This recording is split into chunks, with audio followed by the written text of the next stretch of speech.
नग का भगवान ने उद्धार किया और नग के उद्धार के बाद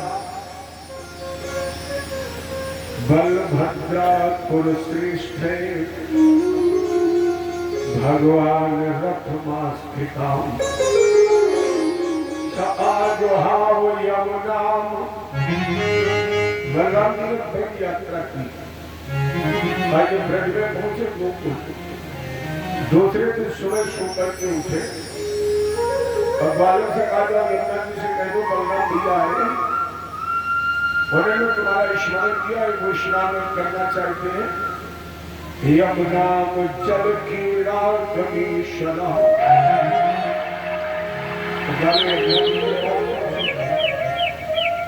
और द्वारका से बलराम भैया आए, वो नहाना चाहते हैं, उन्होंने अपना स्नान किया। यमुना जी ने प्रेक्षक मेरी मर्यादा का हनन किया था, मैं नहीं आ सकती। और जैसे यमुना जी ने कहा कि मैं नहीं आ सकती हूँ, बलराम भैया को आज्ञा क्रोध और उन्होंने अनागता हलाग्रे बलराम भैया ने हल फेंका, हल की नोक में यमुना जी को फंसा दिया। फिर मेरे आदेश की अवहेलना की, उन्हें पाताल में फेंक दी। यमुना जी ने कहा हो गई तो आपका उद्धार तो धर्म की स्थापना नहीं हुआ और आपका एक नाम बलभद्र है। हालांकि आप बलाधिक्यादि बलम विदु, आप बलियों में मान बली है, लेकिन गुरु जी ने कहा बलभद्र ये अपने बल का प्रयोग, भद्र माने होता कल्याण, ये बलियों में मान बली तो है, लेकिन ये अपने बल का प्रयोग जग कल्याण के लिए करेंगे, इसलिए इनका एक नाम बलभद्र पड़ेगा और आप हमारा अनिष्ट करने चाहिए। और इस तरह अगर मैं आ जाती तो फिर आने वाले कभी तो कोई नहाने आता, सभी सोकर उठने कहते थे आ जाओ मैं नहाना है।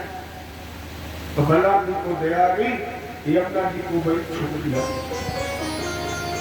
इधर तो बलराम जी गोपियों के साथ बैठे वार्ता करे, उधर तब तक भगवान कृष्ण को एक निमंत्रण मिला और ये निमंत्रण भेजा है पौंड्रक में। दो हाथ इसके गली के लगवाली, दो असली है और दो लगवाली में कहा जा सकता है कि जब भगवान थे तभी न कहा नकली भगवान बनने का भाषण था। आज अगर भगवान नकली बन रहे तो कोई बड़ी बात नहीं है, क्योंकि भाई भागवत की प्रमाणित करें जब भगवान थे तभी नकली भगवान बन गए। दो असली थे दो नकली के लगवाए और भगवान ने कहा तुम नकली असली हो, और अगर कृष्ण तुम वासुदेव कहलाना बंद नहीं कर रहे हो तो फिर मुझसे क्यों देखो। भगवान ने मतलब स्वीकार कर लिया। पौंड्रक ने दो औक्षणी सेना तैयार की। एक औक्षणी सेना की गणना 2,18,700 इतनी जब सेना इकट्ठी होती है तब एक औक्षणी सेना होती है, और पौंड्रक ने ऐसी दो औक्षणी सेना तैयार की। भगवान कृष्ण को वीरता का वो शूर है, जिसके सामने कायरता होती है अरे भगवत के विलास सृष्टि लय होई, जिसकी पलक उठती है तो संपूर्ण ब्रह्मांड की रचना हो जाती है। केवल पलक उठने वापस हो, जितनी देर पलक रुकती है इतनी देर में पालन, और पलक झपक जाती है तो संहार। वो औक्षणी सेना का मतलब क्या है? भगवान ने पौंड्रक का भी उद्धार कर दिया। पौंड्रक के मित्र का नाम था काशी नरेश प्रथा काशीपति। जब काशीपति को पता लगा तो पुत्र भी भगवान कृष्ण ने काशी नरेश का सर इतने वेग से काटा चक्र के द्वारा, जिसका कटा हुआ सर काशी के मुख्य दरवाजे पर गिरा। काशी नरेश के पुत्र का नाम था सुरक्षण। वही बैठ गया तपस्या करने, कृत्या नाम की अग्नि को प्रकट कर दिया। आदेश दे दिया जला दो द्वारका को, द्वारकाधीश कशी के समेत। अरे प्रज्ञा ने द्वारका पर आक्रमण की तो त्राहि त्राहि त्रयोकेश इतना कह बरताना शुरू कर दिया ने द्वारका के लोग त्राहि त्राहि करते। भगवान ने जनता की करोड़ पुकार सुनी और इनके पास अमोघ अस्त्र है सुदर्शन,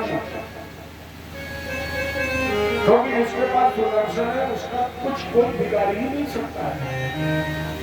सुदर्शन केवल अस्त्र नहीं है, सुदर्शन का मतलब है शुभ और सुंदर दर्शन और देखना, जिसके अंदर सुंदर देखने की क्षमता है।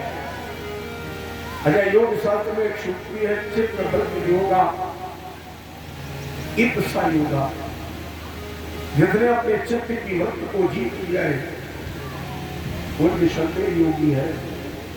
केवल जिसने अपनी आंख पर विजय प्राप्त करनी है वो निसंदेह योगी है। जैसे इस शरीर में सबसे पहले कौन सा अंग खराब होता है? हमेशा आंख। कोई ऐसा अंग नहीं जो पहले खराब होता, सबसे पहले खराब होगी आंख, और जब आंख खराब होगी तो वो कान खराब कर देगी। आंख खराब हो जाएगी फिर वो अच्छा थोड़ी देखेगा, फिर तो जहां देखेगा तो दृष्टि पड़ेगी, और जब वो दृष्टि डालेगा तो फिर उसे अच्छा सुनना भी पसंद नहीं आएगा, न अच्छा सुनेगा और न अच्छा देखेगा। और जब दो अंग बिगड़ जाएंगे तो तीसरा अपने आप मन, मैंने आज इस शरीर की मुख्य कंट्रोलर है, कंट्रोल करती है सारे शरीर को। और जब मन खराब हो गया तो मन से विचार, और जब विचार खराब हो जाएंगे तो काम, और जब काम खराब हो जाएगा उसका जीवन, और जिसका जीवन खराब होगा इसकी मृत्यु, और जिसकी मृत्यु खराब हो जाएगी सब उसका सब कुछ खराब हो गया। चित्तवृत्त योगा, जिसने अपनी आंख की वृत्ति को जीत लिया है वो निश्चित योगी है। और उसके अंदर लक्षण का स्वयं परीक्षण करने क्या किस श्रेणी में है? भाव गोस्वामी ने एक थर्मामीटर भी दिया है। क्या बोले तो समदर्शी बन जाएगा, उसके बाद सुदर्शन होगा। उसका लक्षण या राम में सब जग जानी।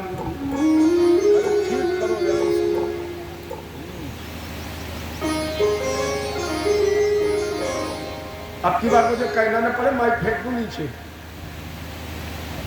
घटाना बढ़ाना बढ़ाना घटाना, 4 दिन से परेशान किए बिल्कुल। जय भगवान की।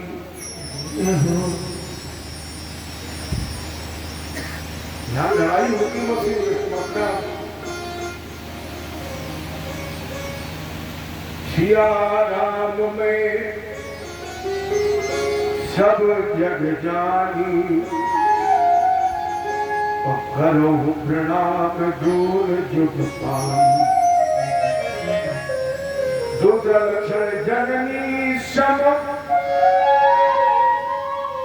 जानहु पर नारी, पराऊ विष्णु विश्वभा।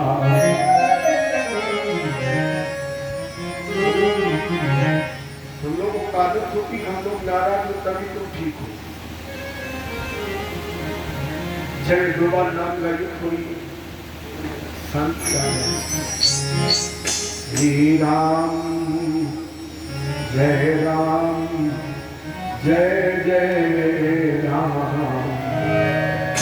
ओ श्री राधे प्यारी राम।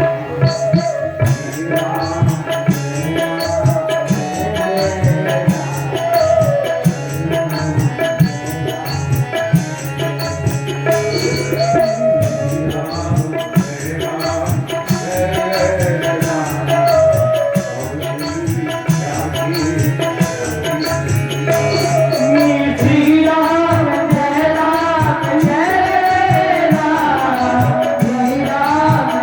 राम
कर। मैं आपसे निवेदन कर रहा था, भगवान कृष्ण ने उस कृत्या को नष्ट किया और कृत्या को नष्ट करने के बाद उस तपस्या को सुरक्षित का भी प्राप्त कर दिया। और इधर बलराम जी रैवत नाम के पर्वत पर बैठे हुए गोपियों के साथ वार्ता कर रहे थे। तब तक नरकस्य सखा कश्चित् दुर्दो नाम बालराम सुग्रीव सचिवाश्रुवत् भ्राता मंदस्य वीरवान्। बलराम गोपियों के साथ एकांत में रैवत नाम के पर्वत पर विहार कर रहे थे। वहीं पर नरकासुर का दुर्योधन नाम का बालक, जिसके अंदर 10,000 हाथियों का बल था, त्रेता में भगवान राम के साथ युद्ध में था, सुग्रीव का सचिव था। त्रेता में राम भक्त था, लेकिन द्वापर आते आते नरकासुर जिसे भौमासुर के नाम से भी जानते हो, हम भूमि को पता है भौमासुर, तो भौमासुर के साथ करने के कारण ये उद्दंड हो गया। बलराम को पहचान नहीं पाया, अब शब्दों का प्रयोग करने लगा। और जैसे बलराम ने अब शब्दों का प्रयोग किया, उसी नैवत नाम के पर्वत पर भगवान ने दुर्ग का उद्धार कर दिया। और दुर्ग को मारने के बाद वापस द्वारका आ रहे थे, तब तक दुर्योधन सुधाम राजन लक्ष्मणासित जया स्वयंवरस्ता महरत जामो सामो जामवती सुताम। बलराम जी वापस आ गए और उधर हस्तिनापुर में दुर्योधन की पत्नी लक्ष्मणा को स्वयंवर की घोषणा। और इस स्वयंवर में भगवान कृष्ण के सबसे सुंदर पुत्र जामवती पुत्र शाम ये भी बैठे, देश देश के राजा बैठे हुए। दुर्योधन ने बेटी लक्ष्मणा को उद्बोधित करते हुए कभी की उपस्थित निर्माणों में जैसे तुम चाहो का प्रतिकरण कर लो। लक्ष्मणा बरमान लेकर के चली और जैसे सामने के सामने पहुंची तो सामने दोनों हाथ पकड़े और सर झुकाया। माला के बीच में जब सर पहुंच गया तो सीधा कर दिया, और जब सीधा कर दिया तो लक्ष्मणा के हाथ की बरमान शाम के गले में पड़ गई। और जैसे शाम के गले में पड़ी तो जितने राजा वहां उपस्थित थे वो सब ताली बजा के हंसने लगे। जरता की जागे दारुण दुख नाना और सबसे कठिन जात अपमान। दुर्योधन को अपमान महसूस हुआ और वो शाम को बली बना लिया।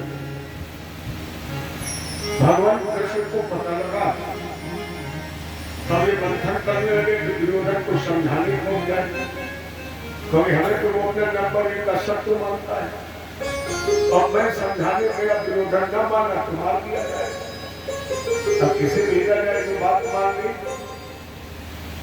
यही चिंतन में थे तब तक बलराम भैया आते खड़े हुए, बोलो बाबा बहुत अच्छे मौके पर आए भैया। बलराम जी ने कहा तो खड़े हुए इन्हीं पैरों से आपको हस्तिनापुर लौटना पड़ेगा। कारण बोला वो तुम्हारा शिष्य है दुर्योधन,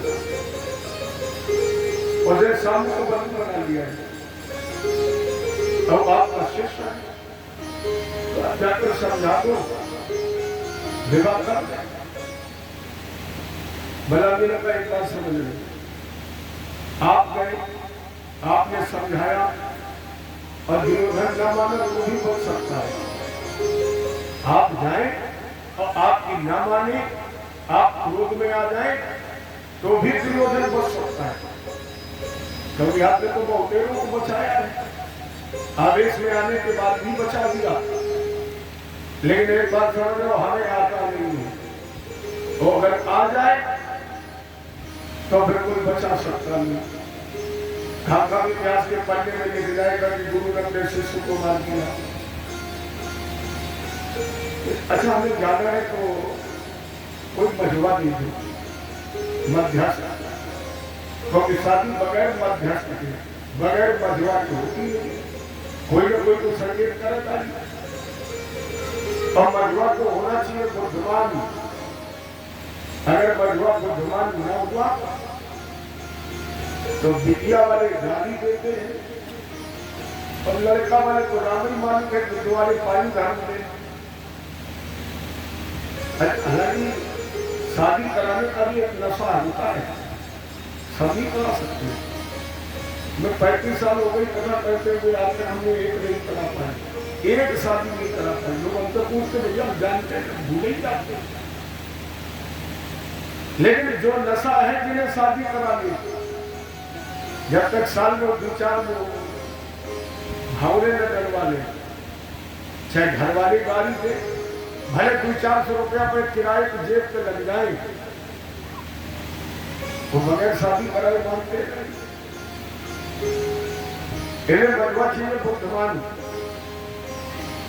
क्योंकि अब सामने गए और बात ना मान ली, ज्यादा गुस्सा आएगा, पीठ पीछे तो कुछ कर ही देगा, तो कोई बात नहीं। भगवान बोले तो सोचने ही तो भेजनी है। बलराम जी ने कहा कभी कभी सोचने ही में गड़बड़ हो जाता है, कभी कभी इतने बुद्धिमान लोग नहीं जाते हैं जिन्हें चौथाई बताओ पूरी समझ जाता। कुछ लोग कहें भैया जो तुम कहना चाहते हो समझ लो, और कुछ महाबुद्धिमान मिलते जिन्हें तुम 4 बार समझाओ तब चौथाई समझो। तुम बोलत रहो उनका है क्या कहें, मतलब ही ना समझे। अरे कम से कम बताओ बात क्या है। बलराम जी का चलो कहानी सुना दो। 2 भाई थे, एक का मन लगता था पढ़ने में, और इतना बढ़िया पढ़ा कि वकील बन गया, बढ़िया वकालत करने लगा। और दूसरे इतने महाबुद्धिमान थे पढ़ने में, कक्षा 5 में 5 बार फेल हो गए। भैया बोले तो तुम चौथी पास थी, बढ़िया जमीन थी। बाबेगा बोले भैया तुम जमीन में पैदा करो, हम वकालत कर रहे हैं। अब दोनों अपने अपने काम में लग गए। कुछ दिन बाद वकील साहब का विवाह हो गया। अभी किसान का विवाह नहीं हुआ, पढ़ा लिखा था नहीं, आता जाता था नहीं, अपना हर तरह खेती करे, बस उसी में मग्न रहे। वकील साहब की धर्म पत्नी मायके में थी, 2-4 महीने हो गए। वकील साहब ने सोचा चलो आज धर्म पत्नी को विदा करा लाऊं, तो हमारे भैया को भी आराम मिलेगी, हमें भी ड्यूटी जाने से पहले नाश्ता टिफिन सारी व्यवस्था हो जाएगी। तो मोटरसाइकिल स्टार्ट की, और चल नहीं पाए तब तक किसान आ गया। भैया आज इतनी जल्दी काम जा रहे हो? वकील बोले भैया हम सोच रहे हैं ससुराल चले जाए और आपकी भाभी को ले आए, तो तुम्हारी भी परेशानी खत्म हो जाएगी और हमें भी नाश्ता मिलने लगेगा। किसान बोला तुमने वास्तव में पागल समझ लिया, लेकिन अब इतने हैं थोड़ी। क्यों? बोले कहीं खानदान का निमंत्रण आता तो तुम, गेस्ट हाउस बारात में तुम, सारी रिश्तेदारी व्यवहारी में तुम, और हमें साल में कहीं नंबर ही नहीं लगता है, इसीलिए तुम ही तुम जाने देते हो पढ़े लिखे के लिए। हमें तुम गंवार समझते हो, पागल समझते हो, इसीलिए नहीं जाने देते। तो भैया एक काम करो, केवल बिगड़ी को करा ले, अगर आपका आदेश हो, आपकी अनुमति हो, तो हम आपकी ससुराल चले जाए और कह दे मम्मी पापा से विदा कर दो, विदा कर देंगे, हम ले आए। बाकी का बोले भैया ऐसा नहीं है जैसा तुम कह रहे हो, लेकिन हमें भेजने में डर इसलिए लगता है कि ससुराल वाले हमारे सब पोस्ट ग्रेजुएट हैं और तुम 5 बार 5 में फेल हो गए, पता नहीं वो इंग्लिश में बात करें हिंदी में बात करें, अब वो क्या पूछे तो क्या बताओ। किसान बोला विक्रय पालन छोड़िए, वकील साहब बोले तो हमें इतराज भी नहीं है, चले जाइए, लेकिन ज्यादा बोलना मत।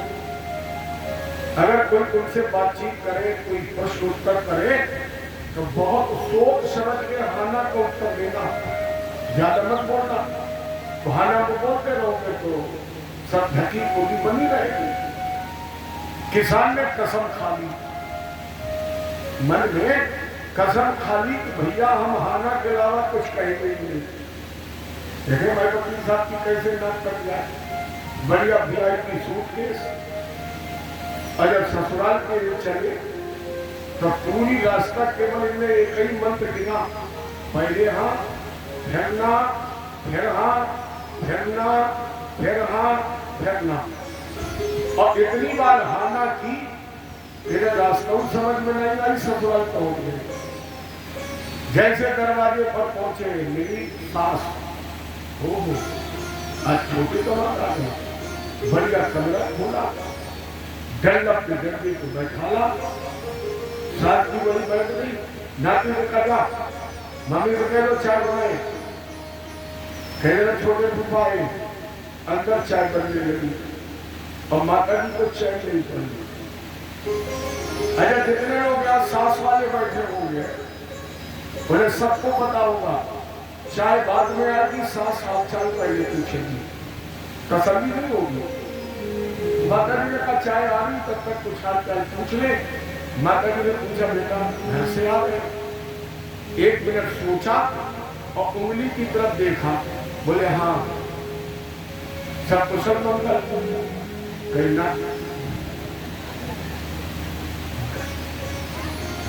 कोई खास बात, बोले हाँ दवा की तबीयत ठीक, कहीं ना इलाज चल रहा है, बोले हाँ बचने को उम्मीद है, कहीं ना।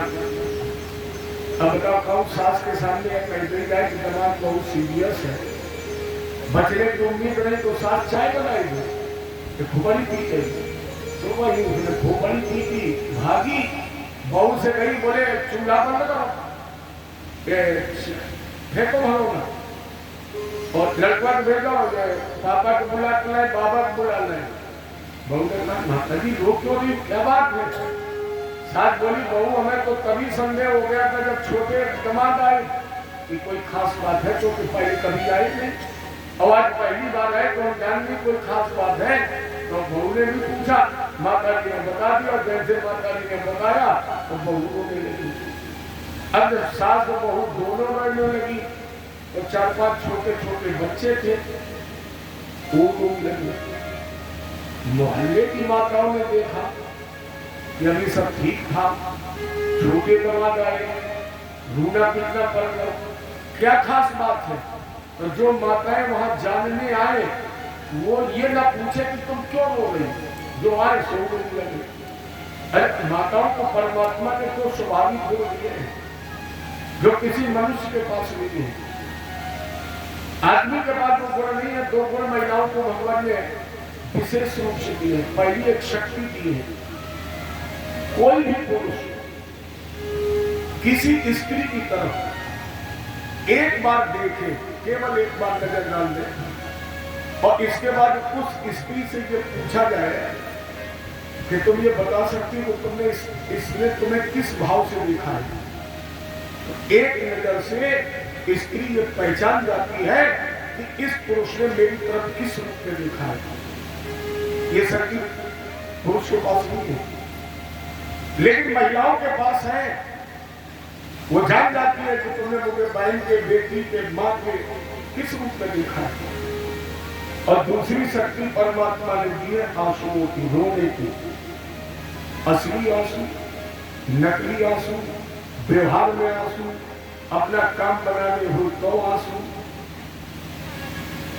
नहीं तो आप लोग बताइए ये शक्ति है आपके पास कि नहीं? जब पड़ोस की किसी बेटी की शादी होती है, अब वो विदा होती है, तो चाहे 2 दिन पहले उस बिटिया की लड़ाई भई हो और बिल्कुल बोलचाल बंद हो, लेकिन उस बिटिया नगर दौड़ के कहते आंटी जी पता नहीं कहा कौन सुवार को बैठी बटन लगी, बिटिया ने खोपड़ी रखी, बटन दबी, समझ से भी चालू,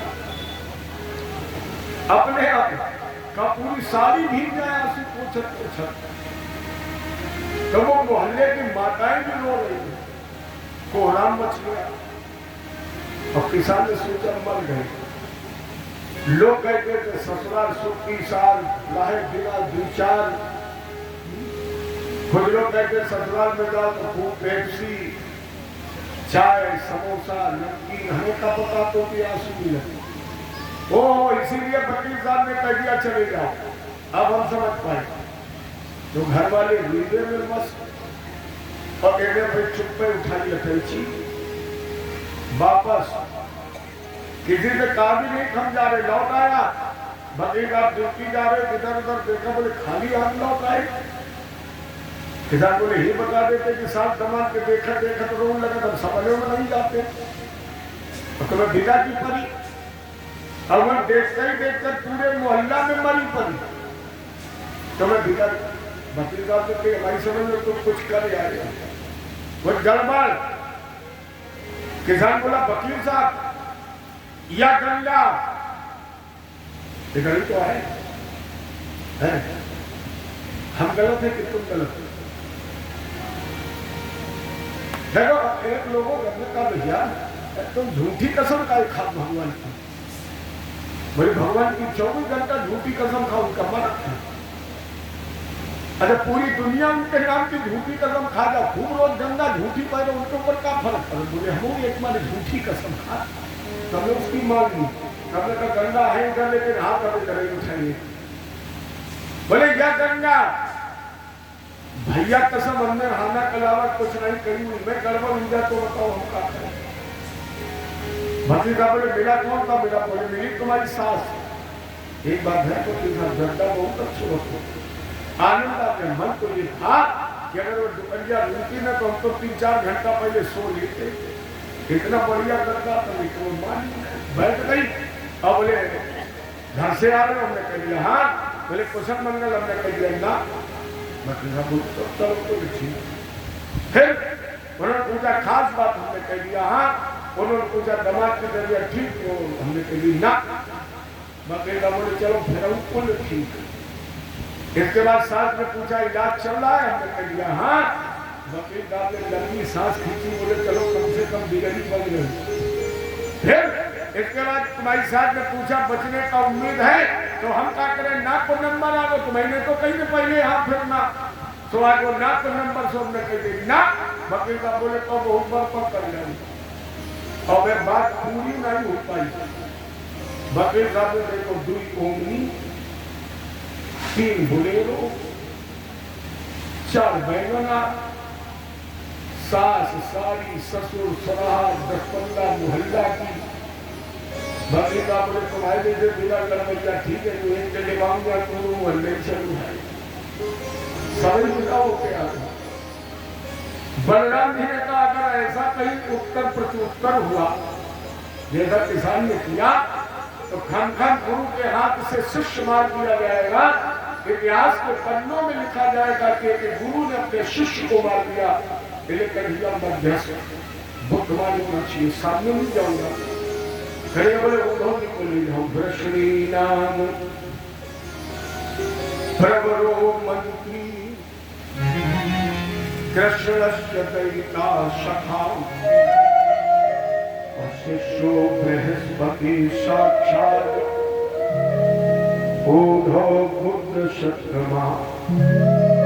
उद्धव जी बृहस्पति के शिष्य हैं, इनको ले जाओ। बलराम जी ने उद्धव जी को रथ पर बैठा, यमुना जी के किनारे रथ रोक लिया हस्तिनापुर के पास, और बोले जाओ गुरु जी से कह दो, दुर्योधन से कह दो तुम्हारे गुरु जी आएंगे। बलराम जी और उनका आदेश है कि तुम अपने पुत्री लक्ष्मण का विवाह शाम के साथ कर दो। उद्धव ने जाकर के बताया, दुर्योधन ने कहा उद्धव, हालांकि गुरु के आदेश का अक्षरशः पालन करना चाहिए, लेकिन शायद मेरे गुरु जी को किसी ने बताया नहीं होगा कि भरे हुए स्वयंवर में लक्ष्मण के हाथ से वरमाल जबरन शामिल करेंगे, ये आदेश नहीं मानूंगा। उन्होंने आकर के बलराम जी को बताया। बलराम जी ने कहा उद्धव फिर न रहेगा दुर्योधन और न रहेगी हस्तिनापुर, दुर्योधन ने हम और ऐसे हल्के लोग पे फांसा और एक बार कर्षण किया, खींचा तो दुर्योधन को ऐसा लगा जैसे नेपाल में भूकंप आ गया। मंत्रियों से कहा अब क्या करें? मंत्रियों ने कहा गुरु के क्रोध से केवल गुरु ही बचा सकता है, गुरु के क्रोध से गोविंद भी तुम्हें बचा नहीं सकता है, क्योंकि बिने गुरु भावो निधि करे न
गुरु के आदेश का पालन परिणाम स्वरूप दुर्योधन ने मंत्रियों की बात मान करके अपने पुत्री लक्ष्मण का विवाह शाम के साथ संपादित कर दिया। यह विवाह संपादित हुआ।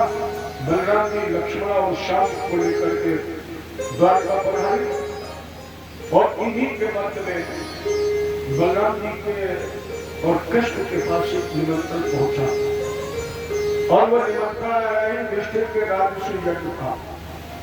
एक दिन, एक समय, एक साथ, दो निमंत्रण, एक युधिष्ठिर के राजसूय यज्ञ का और दूसरा निमंत्रण जरासंध की कारागृह में बंद 20,000 राजाओं का। अब भगवान ने अंतर्द्वंद में उन्होंने कौन सा निमंत्रण पहले स्वीकार करें, कहा जाऊं? उद्धव ने कहा यष्टभ्यं राजसूये दिक्चक्र जैना विभो अतो जरासुतं जये उभ्यार्थो मतो मम। उन्होंने श्याम सुंदर मेरा एक मत है, मेरा विचार है कि जब कोई राजा राजसूय यज्ञ करता है तो पहले होती है दिग्विजय। जब वो दिग्विजय जीत कर लेता तब यह होता है। तो मेरे मन से आप युधिष्ठिर के राजसूय यज्ञ में चले जाए और युधिष्ठिर जब दिग्विजय करें तो आप उसमें जरासंध का उद्धार करवा दे, कारागृह से राजा को मुक्त कर दे, तो एक निमंत्रण से आपके दोनों कार्य पूरे हो जाएंगे। भगवान कृष्ण को उद्धव जी का ये मत बहुत अच्छा लगा और इस मत को मान करके भगवान युधिष्ठिर के राजसूय यज्ञ में पहुंचे। तैयारियां कर रही थी। युधिष्ठिर ने जब दिग्विजय की घोषणा की, हर दिशा देश और राजा को जीतने वाले लोग बैठे थे।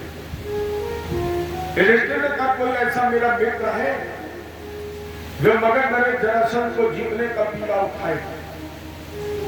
और ये घोषणा करके जब युधिष्ठिर ने चारों तरफ देखा तो ऐसा लगा जैसे यहाँ कोई बैठे क्यों। सबको साफ सूख गया, सांस बंद हो गई।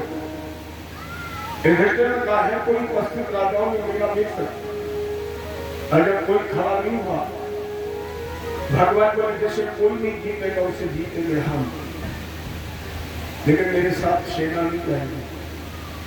युधिष्ठिर बोले फिर कौन जाएगा? भगवान बोले भीमसेन अर्जुन, केवल भीमसेन और अर्जुन जाएंगे। अनुमति दी युधिष्ठिर की तो भीमसेन अर्जुन कृष्ण लिंग धराश्रय।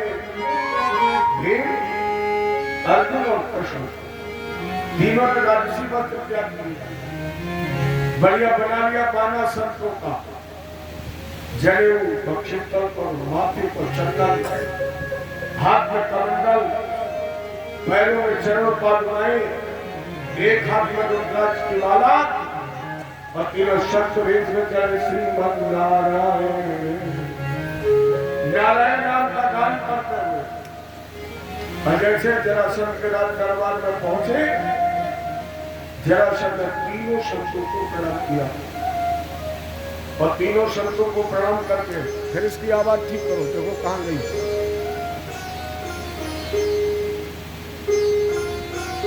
तीनों शब्दों को प्रणाम किया, कहना पड़ता निभाना। संतों को प्रणाम करके जरासंध चरण हुए, चरणोदय किया और चरणोदय दे करके कहा महाराज जी आप यहाँ क्षमा करें, अगर हमें आप शुभात को समझते हो, आप ज्ञान दे देते